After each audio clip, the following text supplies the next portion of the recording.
Good morning children. మనము ఈరోజు 10th class ఇంగ్లీష్కు సంబంధించి 7th యూనిట్లో నేషన్ అండ్ డైవర్సిటీలో సి రీడింగ్ ఉంది కదా.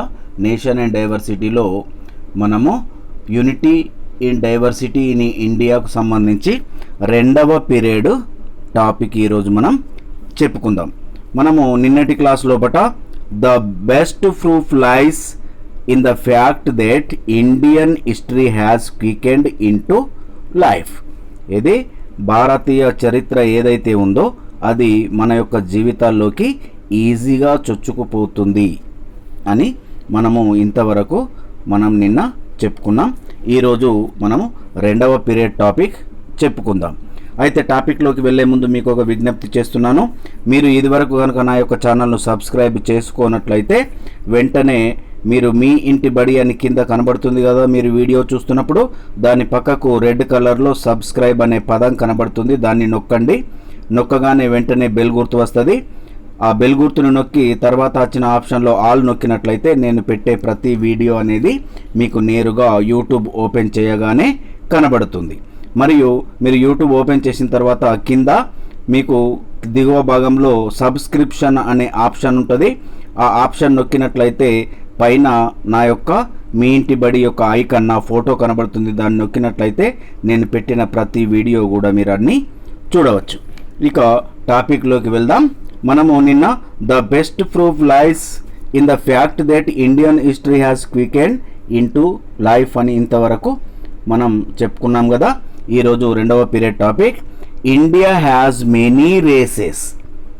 ఇండియాలో ఏమున్నాయి? మెనీ రేసెస్, చాలా జాతులు ఉన్నాయి. క్యాస్ట్స్ అండ్ కులాలు ఉన్నాయి. అండ్ సబ్ కాస్ట్, క్యాస్ట్స్ ఉన్నాయి, సబ్ క్యాస్ట్ కూడా ఉన్నాయి. ఉపకులాలు. క్యాస్ట్ అంటే కులము, సబ్ క్యాస్ట్ అంటే ఉపకులము. అండ్ నేషనాలిటీస్, జాతీయతలు, వివిధ దేశాల నుంచి వచ్చిన వాళ్ళు కూడా ఇక్కడ మనకు ఉండడం జరుగుతుంది. అండ్ కమ్యూనిటీస్, సంఘాలు కూడా ఉన్నాయి. ఈ విధంగా మనకు అనేకమైనటువంటి జాతులు, క్యాస్టులు, సబ్ క్యాస్టులు, నేషనాలిటీస్, కమ్యూనిటీస్ అనేటివి ఇండియాలో మనకు కనబడతాయి. ఇవన్నీ మన ఇండియాలో ఉన్నాయి. But the heart of India is one. Races, castes, sub castes, nationalities, communities ఎన్ని ఉన్నా కూడా మనమందరము ఇండియానే. మనమందరము ఇండియానే. ఇండియా అందరూ ఒక్కటే అనే భావము మనము ప్రస్ఫుటంగా ప్రదర్శించడం జరుగుతుంది. We are all heirs we are all heirs. Heirs means వారసులు. We are all heirs to a common and rich culture. ఏదైతే భారతదేశం యొక్క సంస్కృతి ఉందో దానికి, ఆ రిచ్ సంస్కృతికి, అత్యున్నతమైనటువంటి ఆ యొక్క సంస్కృతికి మనం వారసులం. అవర్ కల్చరల్ హెరిటేజ్, ఏదైతే మన యొక్క సాంస్కృతిక వారసత్వం అనేది ఉందో, అవర్ కల్చరల్ హెరిటేజ్, సాంస్కృతిక వారసత్వం ఏదైతే ఉందో అది కన్సిస్ట్, కలిగి ఉన్నది. మరి ఆ యొక్క కల్చరల్ హెరిటేజ్ లోపట ఏమేమి ఉన్నాయి? అవర్ ఆర్ట్, మన యొక్క కళ, చిత్ర శిల్పకళ. అండ్ లిటరేచర్, సాహిత్యము. ఏజ్ దే ఫ్లోరిష్డ్ సెంచరీస్ ఎగో. అది మరి ఏ విధంగా వచ్చింది? అది నిన్న మొన్నటిదా, మనం అభివృద్ధి చేసిందా? కాదు. వందల సంవత్సరాల క్రితము అది మన యొక్క పూర్వీకులు అభివృద్ధి చేస్తూ వచ్చినటువంటి మన యొక్క కల్చరల్ హెరిటేజ్. అది మనము ఈరోజు దాన్ని అభివృద్ధి చేసింది కాదు. సెంచరీస్ ఎగో, ఫ్లోరిష్డ్ అంటే అది అక్కడి నుంచి అభివృద్ధి చెందుతూ వచ్చినటువంటి ఈ యొక్క మన కల్చరల్ హెరిటేజ్. మన కల్చరల్ హెరిటేజ్లో ఏదైతే ఆర్ట్ అండ్ లిటరేచర్ ఉందో అది ఈ రోజుది కాదు, వందల సంవత్సరాల క్రితం నుంచి అభివృద్ధి చేయబడుతూ వచ్చినటువంటిది. అవర్ కల్చరల్ హెరిటేజ్, ఏదైతే మన యొక్క సాంస్కృతిక వారసత్వం ఏదైతే ఉందో, దట్ సర్వ్స్, అది మనకు ఏం చేస్తుందంటే age A bond of unity, ఒక ఏకత్వాన్ని ఏర్పాటు చేస్తుంది. ఈ మన యొక్క రిచ్ కల్చరల్ హెరిటేజ్ ఏదైతే ఉందో అది మనని ఏకత్వం వైపు తీసుకెళ్తుంది. మరి ఎలా? Between people of different faiths and creeds.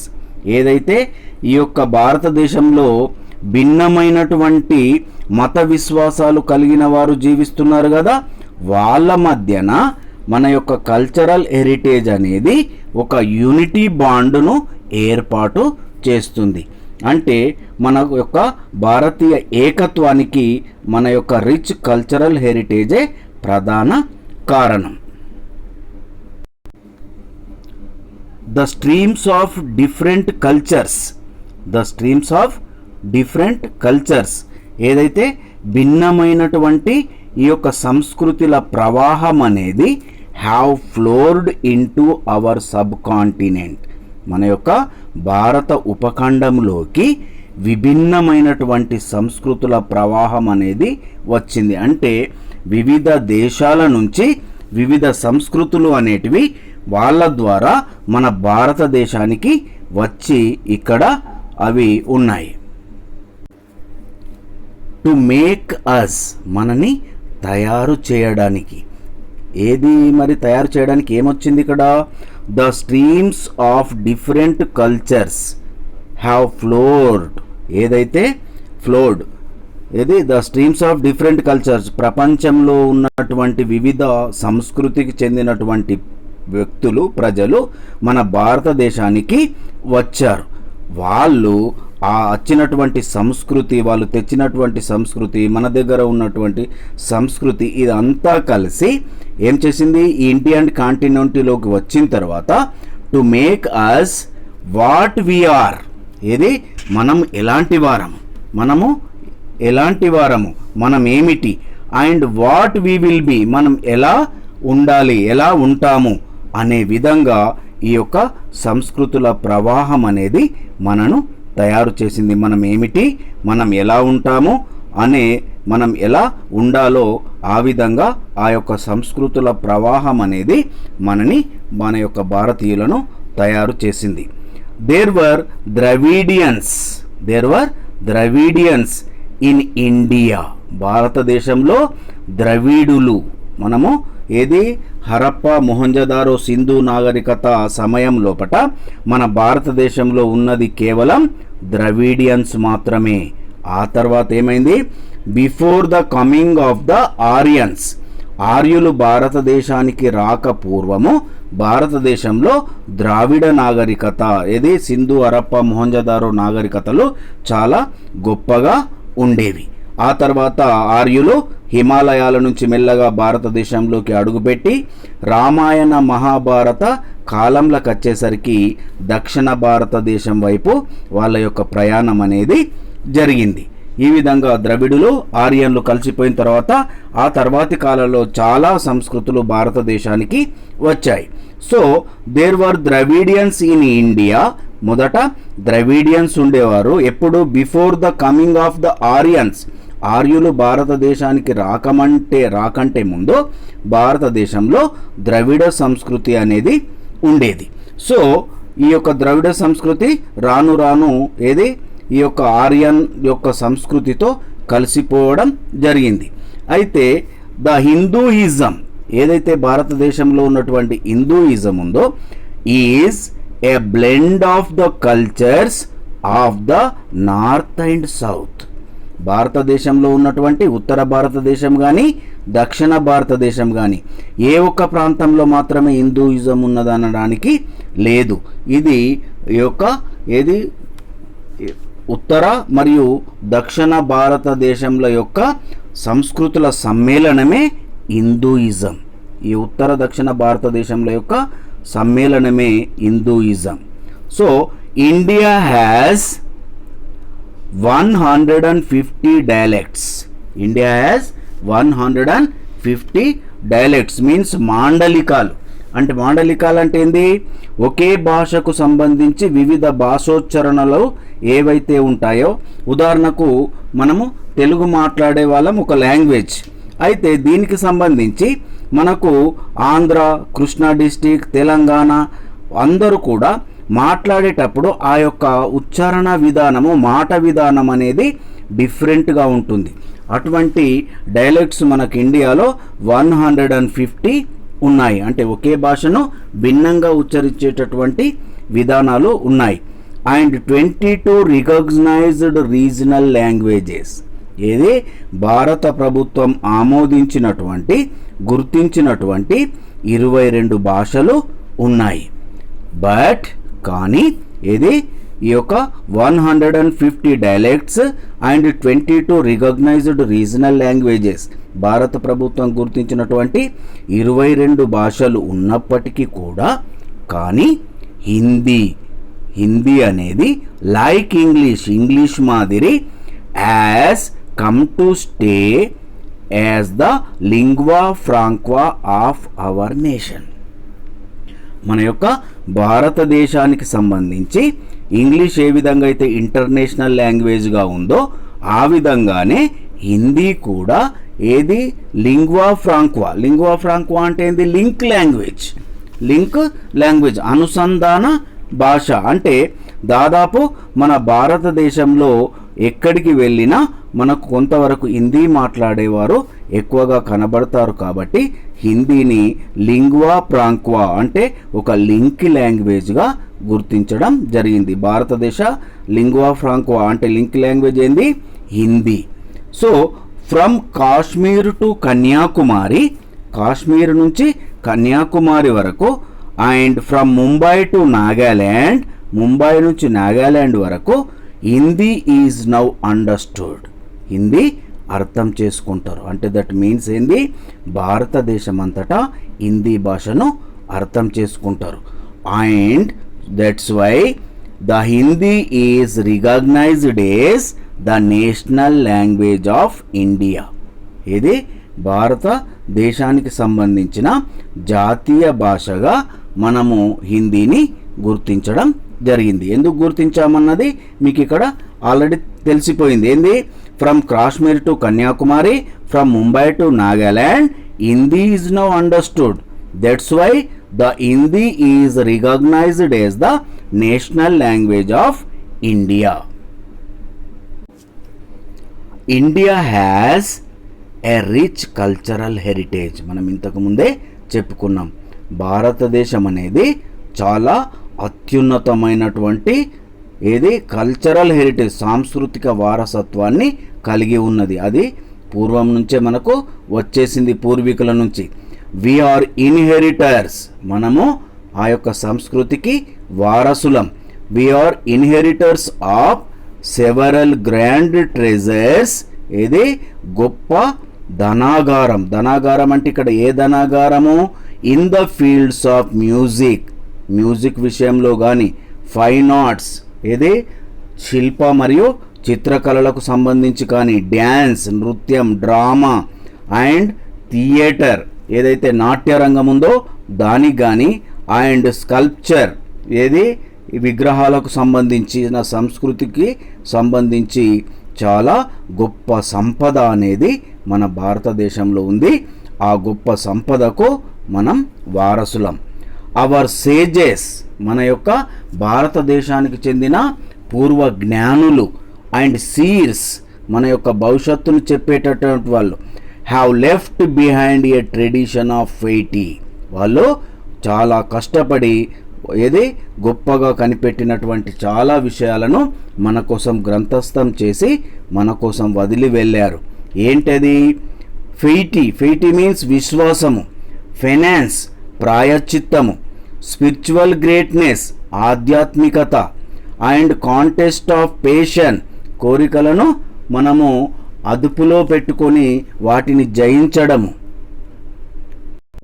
మన కోసం ఏమేమి వదిలి వెళ్ళారు మరి? విశ్వాసము, ఫైనాన్స్ ప్రాయశ్చిత్తము, స్పిరిచువల్ గ్రేట్నెస్ ఆధ్యాత్మికత, కాంటెస్ట్ ఆఫ్ పేషన్ కోరికలను జయించడం, ఇటువంటి ఎన్నో గొప్ప గొప్ప అంశాలను మన యొక్క సేజెస్ అండ్ సీర్స్ జ్ఞానులు మన కోసం చాలా గొప్ప సంపదను మన కోసం ఉంచి వెళ్ళారు. Our scriptures are the store houses. Our scriptures means holy books ఏమున్నాయి మరి? వేదాలు ఉన్నాయి, అండ్ రామాయణ మహాభారతాలు, భగవద్గీత ఇవన్నీ కూడా ఈ our scriptures are store houses of spiritual wisdom. ఏదైతే మనకు ఆధ్యాత్మిక జ్ఞాన సంపద ఉందో దానికి ఇవి భాండాగారాలు, స్టోర్ హౌజెస్. ఇవే ఈ స్క్రిప్చర్స్, వేదాలు, రామాయణము, మహాభారతము, భగవద్గీత అనేటివన్నీ ఒక స్టోర్ హౌజెస్. దేనికి స్టోర్ హౌజెస్? స్పిరిచువల్ విజ్డమ్కు, ఆధ్యాత్మిక జ్ఞానానికి అవి స్టోర్ హౌజెస్ వంటివి. అవర్ సెయింట్స్ అస్పైర్డ్, మన యొక్క సన్యాసులు పూర్వం ఉన్నటువంటి గొప్ప వాళ్ళు ఏం చేశారు? వాళ్ళు ఏం ఆశించారు, ఏం ఆకాంక్షించారు? అవర్ సెయింట్స్ అస్పైర్డ్, వాళ్ళు ఏం ఆకాంక్షించారంటే to the realisation of the infinity. ఇది అనంతత్వం ఏదైతే ఉందో దాని యొక్క సాక్షాత్కారాన్ని వాళ్ళు కోరడం జరిగింది. We have inherited great spiritual values.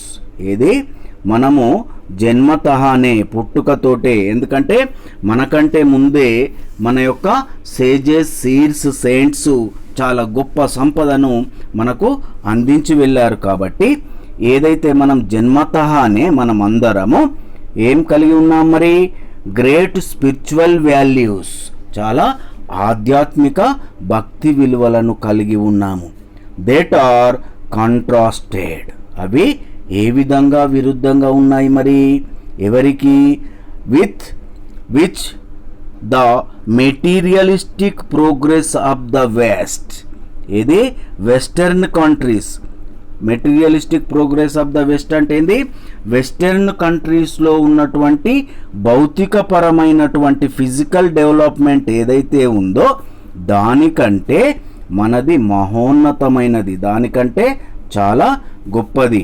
That appears insignificant, ఏదైతే ఈ యొక్క మెటీరియలిస్టిక్ ప్రోగ్రెస్ అనేది ఉందో, ఈ భౌతికపరమైనటువంటి అభివృద్ధి అనేది ఉందో, ఇది మన ఇన్హెరిటెడ్గా వచ్చినటువంటి గ్రేట్ స్పిరిచువల్ వాల్యూస్ కింద అది ఏంటికి పనికిరాదు, అది నిరర్థకమైనది, వ్యర్థమైనది.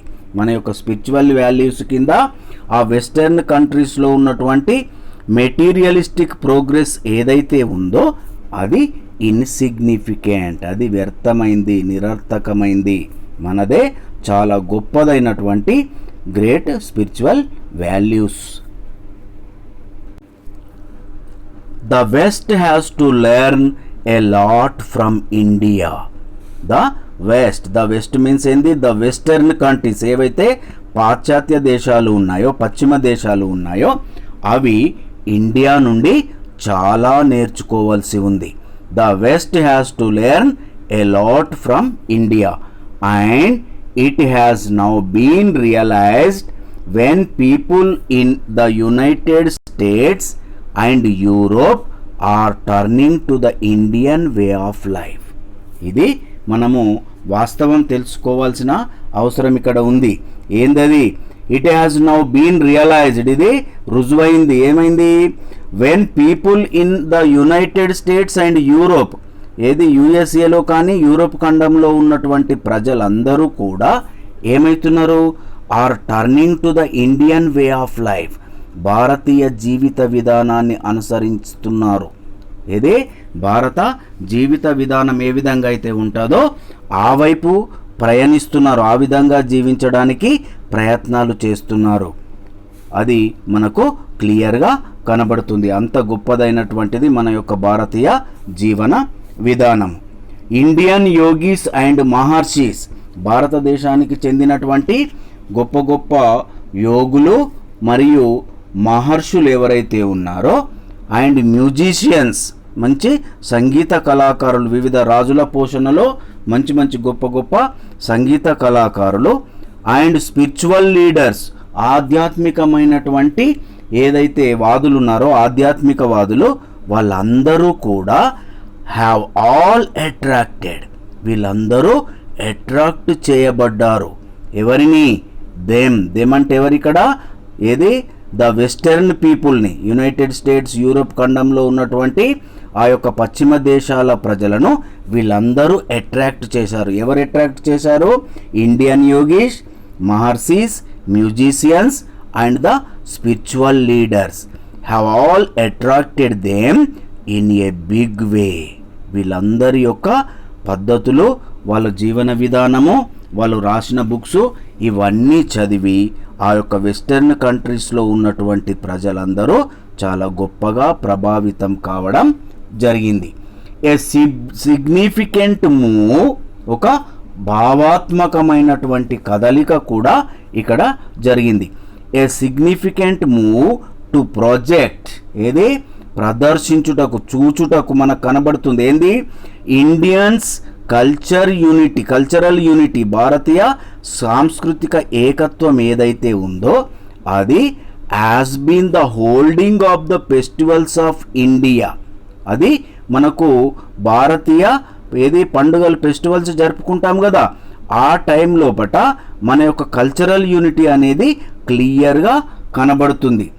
Of festivals of India in various parts of the world.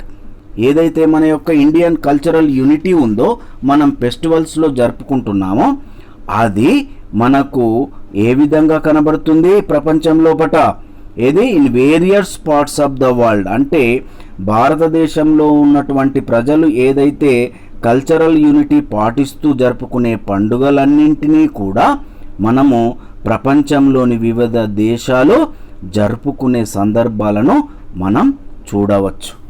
The west is fast inclining. The west is fast inclining. ఏదైతే ఈ పశ్చిమ దేశాలు ఉన్నాయో చాలా వేగంగా ఆకర్షించబడుతున్నాయి. The west is fast inclining. పశ్చిమ దేశాలు వేగంగా ఆకర్షించబడుతున్నాయి. ఎటువైపు మరి? Towards our spiritual values. భారతదేశానికి సంబంధించినటువంటి ఈ యొక్క ఆధ్యాత్మిక విలువల వైపు ఆ యొక్క వెస్టర్న్ కంట్రీస్ చాలా వేగంగా ఆకర్షించబడుతున్నాయి. దేంట్లో మరి? Which include meditation.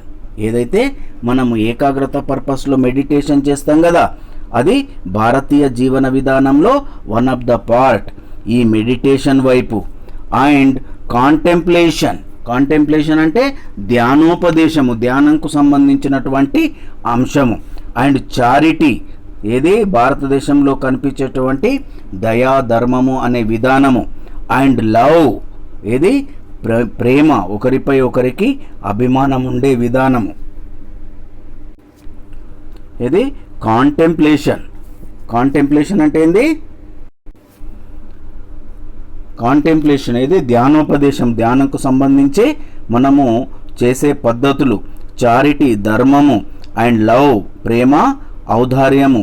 Universal brotherhood, ఏది విశ్వ సోదర భావము. అండ్ ఫియర్ ఆఫ్ గాడ్, దేవుడు అంటే మనకు భయం ఉంది కదా, ఇవన్నీ. అండ్ ఫెయిటీ, ఏది భక్తి విశ్వాసము. అండ్ అన్సెల్ఫిష్నెస్, ఏదైతే మనము నిస్వార్థంగా ఏదైతే సేవలు చేస్తామో అవి. కంట్రోల్ ఆఫ్ పేషెన్స్, కోరికలను జయించడము, అదుపులో పెట్టుకోవడము. పీస్ ఆఫ్ మైండ్, ఇది మనశ్శాంతికి మనం చేసేటటువంటి విధానాలు. ఇవన్నీ కూడా ఏం చేస్తున్నాయి? దే ఆర్ ఇన్క్లైనింగ్ ఫాస్ట్లీ, చాలా వేగంగా వాళ్ళను ఆకర్షిస్తున్నాయి. ఇవన్నీ కూడా ఆ యొక్క వెస్టర్న్ కంట్రీస్లో ఉన్నటువంటి ప్రజలను భారతదేశం వైపు, మన భారత జీవన విధానం వైపు తీసుకొస్తున్నాయి. ఎలా? వేగంగా, ఫాస్ట్ ఇన్క్లైనింగ్, చాలా వేగంగా ఆకర్షిస్తున్నాయి. ఇది మన యొక్క ఈరోజు సెకండ్ పీరియడ్ యొక్క టాపిక్. మీకు చివరగా మరొక విజ్ఞప్తి చేస్తున్నాను. నేను పెట్టే ప్రతి వీడియో అనేది మీకు నేరుగా వెంటనే రావాలి అంటే మీరు ఏది సబ్స్క్రైబ్ చేసుకోవాలి. సబ్స్క్రైబ్ అనేది మీరు మీ ఇంటి బడి అని కింద కనబడుతుంది కదా, నా యొక్క ఛానల్ పేరు, దాని పక్కకు రెడ్ కలర్లో ఏది సబ్స్క్రైబ్ అనే పదం ఉంటుంది, దాన్ని నొక్కినట్లయితే మీకు ఒక బెల్ గుర్తు వస్తుంది. నొక్కిన తర్వాత అది ఆ యొక్క వచ్చిన తర్వాత ఆ బెల్ గుర్తుని నొక్కి తర్వాత 3 ఆప్షన్స్ వస్తాయి, దాంట్లో ఆల్ నొక్కినట్లయితే నేను పెట్టే ప్రతి వీడియో మీకు అప్లోడ్ చేయగానే నేరుగా వచ్చేస్తుంది. మీకు ఎవరు పంపాల్సిన అవసరం లేదు. మీరు యూట్యూబ్ ఓపెన్ చేయగానే కనబడుతుంది. యూట్యూబ్ ఓపెన్ చేసిన తర్వాత కింద సబ్స్క్రిప్షన్ అని ఉంటుంది కదా, ఆ సబ్స్క్రిప్షన్ నొక్కినట్లయితే పైన మీకు నా యొక్క ఫోటో ఈ యొక్క మీ ఇంటి బడి అని అక్కడ కనబడుతుంది. దాన్ని నొక్కినట్లయితే నేను పెట్టిన అన్ని వీడియోలు కూడా మీకు దాంట్లో ఉంటాయి. అది నా యొక్క మీ ఇంటి బడిని నొక్కిన తర్వాత ప్లేలిస్ట్ అని ఉంటుంది. ఆ ప్లేలిస్ట్ నొక్కినట్లయితే నేను యూనిట్ వైజ్ లెసన్స్ అనేటివి పెట్టడం జరిగింది. అప్పుడు మీరు మీకు ఇష్టం వచ్చినప్పుడు ఇష్టం వచ్చిన యూనిట్ను చూడొచ్చు. Thank you.